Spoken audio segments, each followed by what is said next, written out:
আজকে কি রান্না করবে গো? এই আবি চল মাছ ধরতে যাই। কি গো, যাবো একটু মাছ ধরতে ওর সাথে? তুমি না বললে কিন্তু সত্যি আমি যাবো না। এত ঢংকার লাগবে না, বন্ধুর সামনে আমাকে কি তুমি অপমান করছো? যাও তুমি মাছ ধরতে, আমি তোমাকে কিছুই বলছি না। হে হে, আবির বউ মদ দিয়ে দিয়েছে। এ তুই যেতে লাগ, আমি সিপটা নিয়ে এক্ষুনি আসছি। বউ তুমি আঙুরের আচারটা বানাতে লাগো, আমি এক্ষুনি আসছি। বলো তোমরা সকলে কেমন আছো?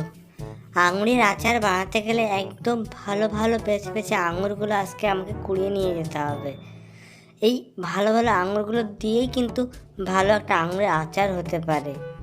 তোমরা কি কখনো আঙুরের আচার খেয়েছো?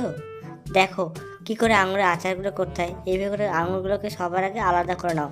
আর এটা আমার বাড়ির বিল্লি, এটা মিনি। এ দেখো, তারপর বাছাই করে আঙুরগুলোর সঙ্গে এই পাউডারটা মাখিয়ে ভালো করে এগুলোকে ধুতে হবে।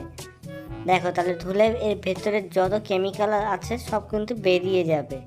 তারপর একটা ঝুড়ির মধ্যে আমি শুকো দিলাম। আমার বিলটা দেখো কি সুন্দর মাছ দেখছে জলের ভেতরে। এই জলটা ঝরানোর পরে আমার আঙুরটাকে দেখো এবার চটকাতে হবে, যেহেতু আচার বানাবো এর টক ভাবটা তো অবশ্যই আসতে হবে। এই দেখো আমি আমার এই বয়ামগুলোতে কিন্তু এক্ষুনি ঢেলে নিচ্ছি।